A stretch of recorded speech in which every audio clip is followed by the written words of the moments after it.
s'appelle Université d'été à l'école des valeurs républicaines. Nous voulons remodeler l'homme. Je dois vous avouer qu'il s'agit ici d'une instruction ferme de l'autorité suprême du pays au travers le ministère de la Jeunesse et l'initiation à la nouvelle citoyenneté que dirige son Excellence Dr Yves Bonkolo Zola, qui nous a instruits et qui nous a équipés de l'outil du guide de l'initiation à la nouvelle citoyenneté et nous a demandé de rappeler à l'ordre la population du Nord Kivu, de rappeler toute la population au retour aux valeurs, contre les antivaleurs qu'ils ont embrassées pendant plusieurs décennies. Et ici, nous allons nous retrouver, pas en donneur de leçons forcément, nous venons pour nous remettre en cause. C'est pourquoi on appelle ça université d'été. On vient ici pour apprendre les uns des autres. On va échanger des expériences, de bonnes pratiques et que nous allons nous partager de manière mutuelle, mais également les mauvaises pratiques à exclure, à éviter à tout prix. Nous allons nous les dire ici pour nous assurer que nous sommes en train de remodeler l'homme congolais, notre pépinière que nous allons relancer dans la société pour aller être des hommes modèles, des hommes exemples qui pourront inspirer d'autres à adopter des attitudes. Je l'ai dit dans mon mot que les aptitudes, on peut les acquérir, mais il n'y a pas d'école pour acquérir les attitudes. Donc aujourd'hui, nous devons travailler et durement parce que la notion de l'éducation commence par les parents. Il est question que tous les encadreurs, en commençant par les parents, qui décident délibérément de mettre au monde des enfants, qu'ils prennent soin de leurs enfants, qu'ils leur donnent une bonne éducation pour que par la suite l'État donne l'instruction à travers l'éducation à donner à l'école et par la suite à l'université.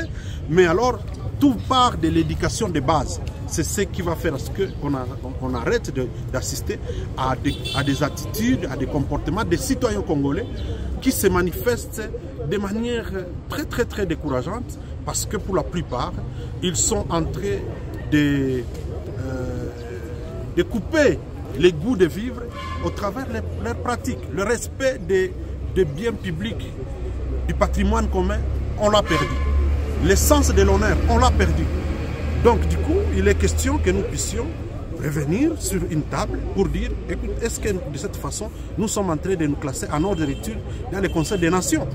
Le peuple congolais mérite d'être aussi bien coté sur l'échiquier international et ça commence par des comportements plus responsables et surtout dans un contexte de guerre comme le nôtre, nous avons besoin d'une jeunesse, d'une population beaucoup plus clairvoyante, beaucoup plus vigilante, beaucoup plus résiliente, qui se soude, qui se soude les mains, tel que disait son Excellence Monseigneur l'évêque, pour que nous puissions aller de l'avant. Mais il n'est pas question de nous doter, de nous pointer du doigt parce que la responsabilité reste jusqu'à présent partagée de par la population et le gouvernement. Peut-être l'avant-dernière question, parce que c'est l'actualité également, vous êtes aux côtés de l'évêque, Monseigneur. Est-ce que, M. Guy, pensez-vous que l'Église a un rôle à jouer pour que la paix revienne au Congo aussi vis-à-vis de ce qui se passe? On a suivi par exemple les propos de M. Ambongo qui semble diviser les Congolais aujourd'hui. Qu'en dites-vous quant à ça? Bon, moi je pense que Monseigneur l'évêque ici, nous sommes à Goma au Nord Kivu, a été clair par rapport à ça. Il y a des faiblesses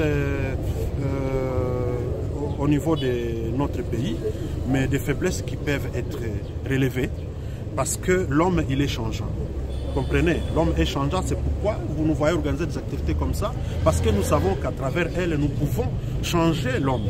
Et que donc, à ce stade des choses, il est question justement qu'on fasse une introspection, qu'on se remette en cause sur la manière dont nous faisons les choses. Il faut se rappeler que nous, comme institution publique de l'État, nous devons nous-mêmes être le modèle aux yeux de nos populations.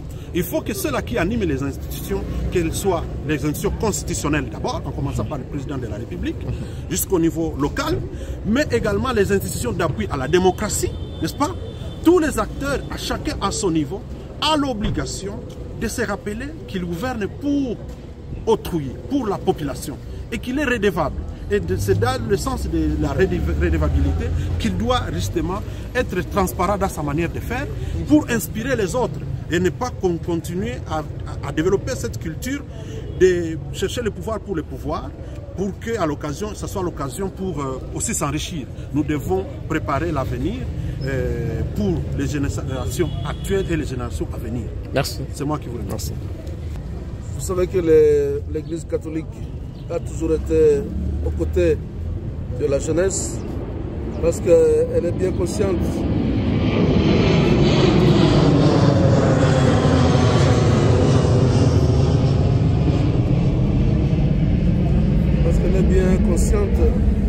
que les jeunes sont le présent et l'avenir du monde.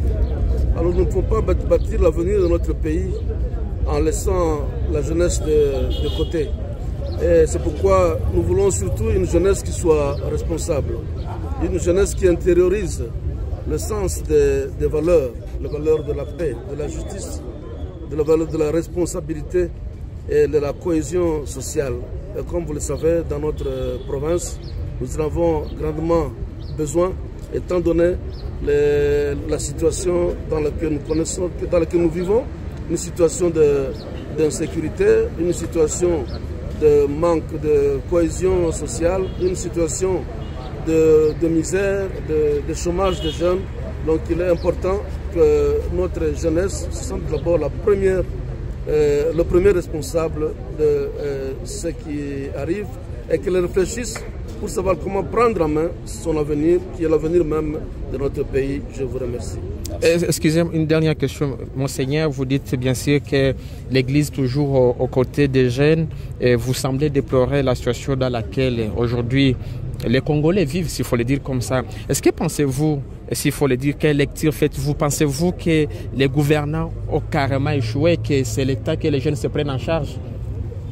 Je ne parle pas en termes d'échec, je parlerai en termes de crise. Le pays traverse une crise et quand il y a une crise, on ne doit pas se décourager, on doit plutôt se réveiller et réfléchir ensemble pour trouver les voies et moyens de traverser cette crise. Alors cela, c'est le travail des gouvernants, bien sûr des gouvernés, des jeunes, des vieillards, des enfants, des hommes et des femmes. C'est nous tous ensemble dans une même synergie que nous devons travailler et réfléchir pour sortir de cette crise que nous connaissons. Je vous remercie. Merci. Comme vous le savez, pour les systèmes des Nations Unies, particulièrement pour le PNUD, ce qui nous intéresse le plus, c'est accompagner les efforts nationaux dans l'atteinte des objectifs du développement durable. Et vous savez, pour ça, il y a beaucoup d'agendas. Il y a l'agenda 2063, il y a la vision nationale qui est traduite dans le programme et dans le plan national, le PNSD plutôt. Et donc, ce travail qui est en train de faire révèle l'importance de la jeunesse qui est ciblée autour de tous ces agendas. Et comme l'a dit mes prédécesseurs, une jeunesse sans valeur, une jeunesse sans repère, une jeunesse sans éducation, une jeunesse sans vision, est une jeunesse qui est vouée non seulement à l'échec, mais c'est une jeunesse qui va participer à la destruction de la construction de la nation. Et je pense qu'il est de notre obligation comme système des Nations Unies, vous savez la MONUSCO est là, le Fonds des Nations Unies pour la population, pour qui la jeunesse est au centre des interventions aussi est là, ne serait-ce que pour appuyer et accompagner les autorités de la province, tel que l'a dit mes prédécesseurs, pour remettre les jeunes au centre du processus de développement de ce pays. Et comme vous le savez, je l'avais dit tantôt, il n'y a de richesse que de l'homme. Et si l'homme n'est pas un capital sur lequel on peut bâtir le présent et le futur, je pense qu'on peut faire tout ce qu'on veut, mais on n'atteindra jamais les objectifs. Et c'est pour ça que c'est très important que cette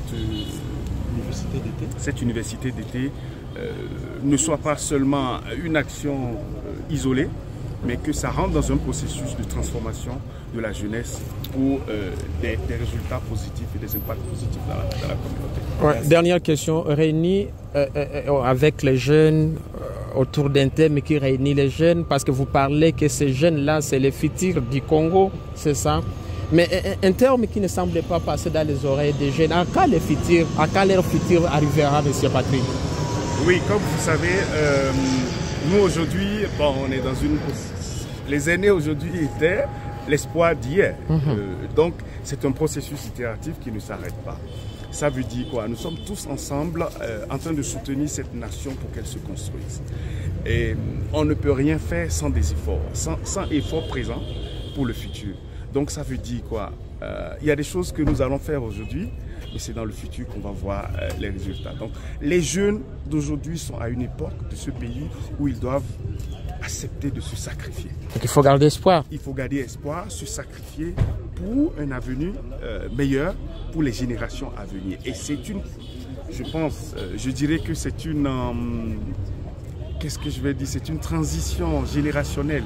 Et c'est comme ça que les grandes nations de ce pays se sont bâties. Vous voyez les États-Unis, il y a 200 ans, et elles ne sont pas là où elles sont aujourd'hui. Aujourd'hui, on a des pays prospères en Europe parce qu'après la Deuxième Guerre mondiale, après la Première Guerre mondiale, la jeunesse de ces pays se sont mis à travailler et ça a donné ce que nous avons aujourd'hui. Donc que la jeunesse d'aujourd'hui ne pense pas que ce qu'elle est en train de faire aujourd'hui, elle doit bénéficier de ça aujourd'hui, mais elle le fait pour bâtir la nation, pour que les descendants, parce que ce sont les enfants de ces jeunes qui vont être jeunes demain. Et donc, il faut pas manger son blé en herbe, il faut vraiment investir pour l'avenir et être fier d'être Congolais.